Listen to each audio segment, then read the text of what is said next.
Jadi bahkan siapa investor yang besar itu BlackRock sama Fidelity nanya ke Pak Suminto, mau isu berapa tahun ini katanya.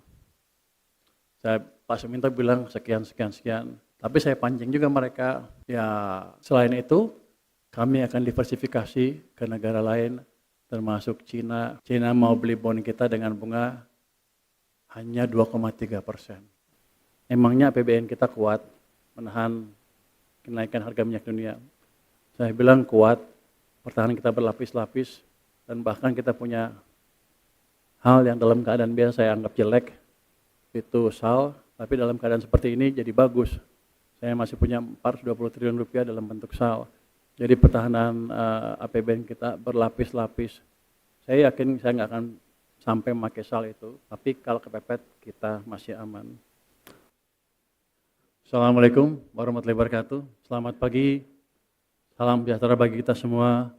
Shalom, Om Swastiastu, Namo Buddhaya, salam kebajikan, Rahayu. Yang saya hormati Bapak Darmin Nasution, para pejabat pimpinan tertinggi media dari Kementerian Keuangan, Kementerian Koordinator Bidang Perekonomian, Kementerian Pekerjaan Umum, Kementerian Dalam Negeri, Kementerian PPN Bappenas, dan Kementerian ATR BPN, Direktur Utama dan Komisaris Utama PT SMI. Komutnya siapa? Pak Andin ya? Mana dia? Nggak datang ya. Siapa Komisaris Independen? Pak ini, satu, Pak Didi juga? Daftar. Para Direktur Utama Special Mission Vehicle Kementerian Keuangan, para perwakilan Development Partner Institutions, para akademisi, asosiasi, dan narasumber, serta hadirin sekalian yang saya banggakan. Pertama, saya apresiasi PT SMI atas penyelenggaraan simposium ini. Tema akselerasi pertumbuhan ekonomi, pembangunan infrastruktur, memang kode agenda kita sekarang. Target kita jelas, Indonesia maju 2045. Indonesia Emas ya. Untuk ke sana kita butuh pertumbuhan ekonomi 7-8% secara konsisten. Pak Darmin pasti nggak percaya tuh, bisa tumbuh 7-8. Ya namanya cita Pak. Kita bergerak ke arah sana. Tapi kan nggak mungkin kita kejar pertumbuhan yang tinggi, sementara fiskal kita berantakan. Jadi dari awal saya mau kunci high growth, tapi dengan fiskal disiplin. Bisa nggak ya? Bisa. Seperti triwulan keempat tahun lalu kita bisa tumbuh 5,39%, fiskalnya terjaga di 2,81. Jadi kalau kita bisa manage fiskal dengan lebih baik, harusnya kita bisa tumbuh lebih cepat lagi. Apalagi kalau kita bisa hidupkan sektor swasta atau private sector, karena mereka menyumbang 90% ke perekonomian, sementara pemerintah yang ribut terus cuma 10%. Jadi kebijakan pemerintah akan kita arahkan juga untuk menghidupkan atau membuat private sector tumbuh dan bisa memberi kontribusi yang lebih signifikan ke pertumbuhan ekonomi. Kondisi global saat ini tidak stabil, konflik geopolitik meningkat, supply chain terfragmentasi, suku bunga global masih tinggi atau higher for longer katanya. Banyak negara mengalami perlambatan pertumbuhan ekonomi, tapi Indonesia masih tumbuh di kisaran 5%. Ini dia bilang di kisaran 5%, jadi yang nulis salah ini. Angka terakhir pertumbuhan ekonomi kita kan 5,39%. Hampir pasti kita sudah break dari kutukan pertumbuhan 5%. Jadi ke depan harusnya kita bisa tumbuh lebih cepat dari 5%. Jadi saya nggak suka kisaran 5%. Karena kata orang, dulu ada ekonom, mungkin temannya Pak Darmin, Indonesia itu kalau pemimpinnya pintar bisa 6%, kalau nggak ngapa-ngapain tumbuhnya 5% aja. Jadi kalau 5% kelihatannya kita nggak ngapa-ngapain. Jadi kita akan menciptakan pertumbuhan yang lebih cepat. Inflasi masih relatif terkendali. Defisit APBN dijaga di bawah 3% dari PDB, artinya fundamental ekonomi kita masih kuat. Kita ngiritlah dengan 3% tumbuhnya bisa atas 5%. Dengan defisit 3% masih bisa tumbuh di atas 5%, ya, menuju 5,5 ke 6%. Dan seperti arahan Presiden, Indonesia ini bukan negara pinggiran. Kita ada di jalur strategis perdagangan dan energi dunia. Tapi kapal lewat Selat Malaka nggak kita charge ya. Nggak tahu betul apa salah. Sekarang Iran mau nge-charge kapal lewat Selat Hormuz katanya. Kalau kita bagi 3, Indonesia, Malaysia, Singapura, lumayan kan? Punya kita jalurnya bisa paling panjang, Singapura kecil, Malaysia sama kita bagi dua lah. Kalau bisa seperti itu, tapi kan nggak begitu. Jadi dengan segala kekayaan kita, kita tidak boleh berpikir defensif, kita harus main ofensif katanya.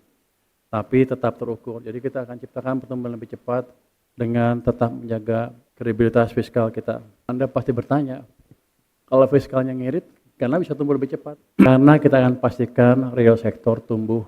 Gimana caranya? Kita pastikan ada cukup likuiditas di sistem perekonomian kita. Sebenarnya ini tugas Bank Sentral, tugasnya BI Pak Darmin. Kita nyolong-nyolong dikit lah. Yang penting ekonominya tumbuh lebih cepat ke depan. Masalah kita bukan tidak, tapi salah satu masalah yang kita hadapi adalah logistik cost. Yang saat ini masih sekitar belasan persen dari PDB, udah turun sedikit, tapi masih lebih tinggi dari negara maju.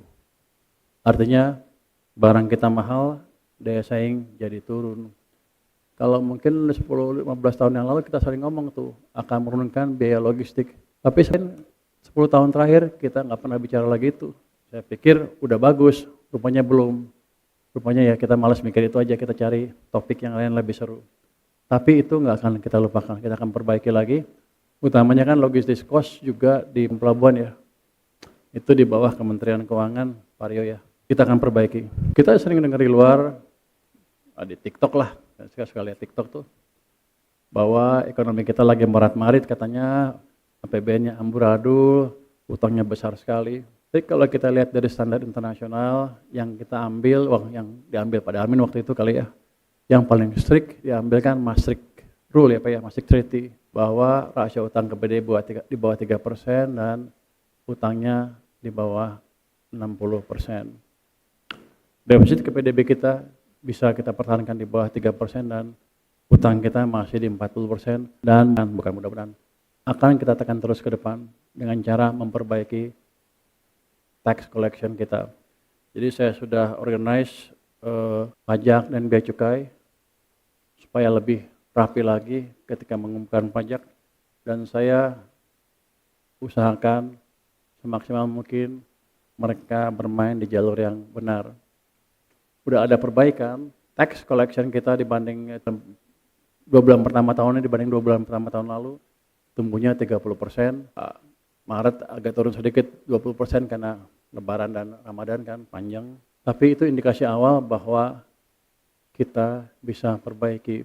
Saya akan pertahankan sampai akhir tahun untuk pertumbuhan kita tetap 30%. Jadi orang bilang kita nggak punya fiscal space lagi. Kalau saya bilang saya masih punya fiscal space. Buktinya apa? BBM naik, saya nggak berubah apa-apa kan. BBM harga minyak dunia naik, BBM bersubsidi tetap kita jamin, kita subsidi sampai akhir tahun. Mungkin sampai tahun-tahun berikutnya tuh. Tapi karena anggaran saya setahun ya saya bilang setahun. Apakah pertumbuhan akan melambat? Tidak. Saya realokasi dana dari tempat-tempat yang biasanya ya senang-senang lah. Yang dampak ke pertumbuhan ekonominya terbatas. Selain itu saya perbaikin tax collection, saya lindungin market kita dari barang ilegal, udah mulai jalan tapi masih bocor sana sini. Kata orang di lapangan masih bocor, tapi kita akan perbaiki terus, merubah behavior system, tidak semudah membalik telapak tangan rupanya. Rupanya gitu, kalau di birokrasi dikasih tahu A, di depan bilang siapa, nggak dikerjain tuh sampai 3 bulan, dikasih tahu lagi, nggak dikerjain lagi. Ketika digeser baru, jadi kita akan pastikan message itu sampai ke seluruh birokrasi, paling nggak di Departemen Keuangan ya. Kalau saya suruh kerjain, kalau enggak siap-siap aja angkat koper, kira-kira begitu. Tapi kalau kerjanya bagus, nanti kita kasih value atau penghargaan setinggi-tingginya, termasuk insentif. Kita punya banyak proyek atau proyeknya, tapi belum siap, visibility-nya lemah, terus allocation juga tidak jelas. Akibatnya apa? Seringkali investor mundur. Nah ini yang bisa kita perbaiki. Kalau bikin proyek harus jelas proyeknya sehingga clear resikonya seperti apa. Minggu lalu di IMF Spring banyak yang tanya, saya ulangi lagi, emangnya APBN kita kuat menahan kenaikan harga minyak dunia? Saya bilang kuat, pertahanan kita berlapis, dan bahkan kita punya hal yang dalam keadaan biasa saya anggap jelek, itu SAL, tapi dalam keadaan seperti ini jadi bagus. Saya masih punya 420 triliun rupiah dalam bentuk SAL. Jadi pertahanan APBN kita selapis. Saya yakin saya nggak akan sampai memakai SAL itu, tapi kalau kepepet kita masih aman. Dan kebetulan IMF dan World Bank juga nawarin untuk negara-negara yang kesulitan, dia sediakan uang sampai 25 sampai 30, 20 sampai 30 miliar dolar. Dia bilang saya belum butuh, saya punya SAL aja segitu, 25 miliar dolar lebih ya. Jadi kondisi kita aman, defisit terkendali, buffer cukup. Ini penting karena di ekonomi modern credibility is everything. Kalau Indonesia dianggap kredibel, yield akan turun, cost of fund lebih murah, investor masuk. Sebetulnya waktu saya ke IMF World Bank, itu investor amat tertarik terhadap Indonesia. Begitu bilang pasti datang, tapi sebetulnya yang ingin mereka tahu cuma satu, ini menteri baru becus apa enggak, kira-kira gitu. Untung saya agak pintar dikit, tanya jawab bisa jawab, teorinya lumayan, jadi mereka percaya, oh ini menteri lumayan capable. Jadi bahkan siapa investor yang besar itu, BlackRock sama Fidelity nanya ke Pak Suminto, mau isu berapa tahun ini? Mau isu berapa tahun ini katanya. Pak Suminto bilang sekian. Tapi saya pancing juga mereka, ya selain itu kami akan diversifikasi ke negara lain, termasuk Cina. Cina mau beli bond kita dengan bunga hanya 2,3%. Ya berebutan mereka masuk ya Pak ya? Udah banyak masuk ke kita. Banyak ya. Ini audiensnya nggak ada yang ketawa ya. Jadi nggak usah takut. Asing melihat fondasi kita kuat dan mereka akan masuk ke kita biasa secara normal atau mungkin secara besar-besaran. Setelah angka triwulan pertama keluar, mungkin mereka akan lebih yakin bahwa kita memang berada di jalan yang benar. Kita sadar pemerintah tidak bisa membangun semuanya, jadi kita lakukan dua hal untuk infrastruktur ya. Satu, kita pilih proyek dengan high economic return. Yang kedua, yang punya multiplier effect yang besar. Contohnya, konektivitas kawasan industri, pelabuhan ekspor, dukungan energi untuk hilirisasi. Kalau proposalnya tidak punya dampak yang makro, ya kita nggak akan memaksakan. APBN tidak cukup dan memang tidak terancang untuk membiayai semua pembangunan di Indonesia. Seperti saya bilang tadi, hanya 10% dari PDB disumbang oleh belanja pemerintah, sisanya private sector. Jadi kita akan dorong blended finance atau public-private partnership, juga peran development financial institution seperti PT SMB. APBN menjadi katalis, bukan pemain utama. Kalau Rp1 APBN bisa menarik 3-4 rupiah swasta, ini yang kita sebut ya strategi pembangunan yang pas. Itu yang kita kejar. Kita ingin crowding in effect, bukan sebaliknya. Kita harus disiplin saat eksekusi program kita. Ini sering lupa ya. Banyak kebijakan bagus tapi deliverynya lemah. Presiden sudah arahkan, pengendalian harus tepat dan handal. Artinya project pipeline harus siap, koordinasi pusat daerah sinkron, real time monitoring harus dijaga juga. Kalau tidak, kita akan mengalami cost of run, delay yang akhirnya meningkatkan biaya dan investor jadi kapok. Ada banyak yang kemarin kan program infrastruktur yang nggak dimonitor. Ada WUS, ada LRT Jabodetabek, ada apa lagi. Itu sebetulnya programnya bagus, proyeknya bagus. Cuman nggak diawasi sehingga ketika ada masalah nggak ada yang menangani. Akhirnya terjadi cost of run berpuluh triliun rupiah. Bapak, Ibu hadirin, di tengah global uncertainty kita harus efisien. Presiden sudah memberi arahan subsidi agar tepat sasaran, konsumsi lebih bijak, transformasi sistem kerja sudah dilakukan. Ini bukan sekedar hemat, tapi ini soal economic resilience. Jadi kalau saya mau jelaskan sedikit, di kepala presiden kita sekarang sedang dalam kondisi survival. Jadi bukan business as usual. Semua resources yang ada kita akan pakai untuk memastikan ekonominya bisa tumbuh secara optimal. Jadi kalau Anda lihat ada satuan PKH di mana penggelapan penyelewengan di penggunaan hutan dan lain dibereskan, itu langkah presiden yang serius. Dia nggak mau lagi ada sumber daya alam kita yang dimanfaatkan, tapi returnnya untuk negara nggak bagus. Jadi itu akan dilakukan terus ke depan. Jadi saya tekankan di sini, kita dalam mode survival, Pak Dirut. Semua harus dijalankan semaksimal mungkin. nggak ada lagi main-main itu hengki-pengki kiri kanan. Untuk program prioritas, arahan Presiden jelas. Ada 8 klaster program kerja prioritas nasional PKN. Kalau saya sintesiskan, utamanya infrastruktur, hilirisasi ketahanan energi, dan penguatan ekonomi daerah. Benang merahnya hanya satu, yaitu value creation dan industrial upgrading. Contoh konkretnya begini, misalnya dengan hilirisasi nikel, ekspor naik di raw proses, dari raw ke proses. Tapi ini Pak Dirut, hilirisasi nikel kita, tapi yang untung perusahaan Cina. Saya suka sedih ngelihatnya.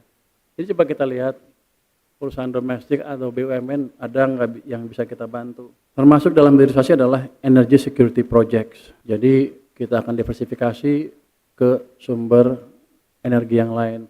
Makanya saya waktu dengan World Bank diskusi gimana kita bisa memperluas supply dari geothermal kita. Jadi akan kita perluas itu supaya nanti kalau ada gejolak seperti ini lagi di pasar minyak dunia, kita masih bisa bertahan. Kalau ini semua jalan, produktivitas akan naik, investasi masuk, lapangan kerja akan terbuka.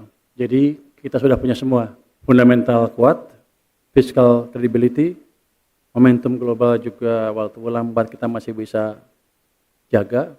Ingat, 90% dari ekonomi kita disumbangkan oleh domestic demand. Kalau pemerintah dan bank sentral bisa jaga domestic demand, prospek ekonomi Indonesia tetap akan baik walaupun global kacau balau. Ingat tahun 2009 waktu kita melihat hampir seluruh negara di keliling kita mengalami pertumbuhan negatif, kita masih bisa tumbuh 4,6%. Jadi Indonesia sebetulnya jago, cuman kurang berani mengakui kejagoannya. Kalau kita konsisten investasi tepat, leverage financing, disiplin dijaga, insya Allah hasilnya pasti kelihatan. Jadi terima kasih SMB sudah menjalankan simposium ini.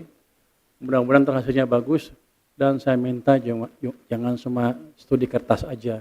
Kasih masukan yang nyata ke pemerintah sehingga kita bisa implementasikan secepatnya. Terima kasih. Wassalamualaikum warahmatullahi wabarakatuh.